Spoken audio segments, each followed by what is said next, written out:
वज़ीर आला पंजाब से जर्मनी की सफ़ीर अना लेपल ने मुलाकात की। मरीम नवाज़ ने हालिया सैलाब के बाद जर्मनी की बरवक्त यकजहती और ताउन के पैगाम को सराहा।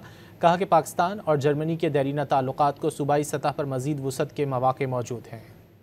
वज़ीर आला मरीम नवाज़ ने जदीद ज़रई टेक्नोलॉजी, ग्रीन टेक्नोलॉजी और जंगलात की अफजाइश में जर्मनी के ताउन को सराहा। मरीम नवाज़ ने कहा कि जर्मनी माहौलियाती तब्दीली से निपटने, विमेन एम्पावरमेंट, समाजी तहफ़्फ़ुज़ और इंसानी तरक्की में पाकिस्तान का देरीना शराकतदार है। मुलाकात में फ़रोग़ तालीम, जर्मनी में ज़ेर तालीम पाकिस्तानी तलबा की बढ़ती हुई तादाद और निसाब में जिद्दत पर भी गुफ्तगू की गई। वज़ीर आला पंजाब से जर्मनी की सफ़ीर अना लेपल ने मुलाकात की। मरीम नवाज़ ने हालिया सैलाब के बाद जर्मनी की बरवक्त यकजहती और ताउन के पैगाम को सराहा। कहा कि पाकिस्तान और जर्मनी के देरीना ताल्लुकात को सूबाई सतह पर मज़ीद वुसअत के मौक़े मौजूद हैं। वज़ीर आला मरीम नवाज़ ने जदीद ज़रई टेक्नोलॉजी, ग्रीन टेक्नोलॉजी और जंगलात की अफजाइश में जर्मनी के ताउन को सराहा। मरीम नवाज़ ने कहा कि जर्मनी माहौलियाती तब्दीली से निपटने, विमेन एम्पावरमेंट, समाजी तहफ़्फ़ुज़ और इंसानी तरक्की में पाकिस्तान का देरीना शराकतदार है।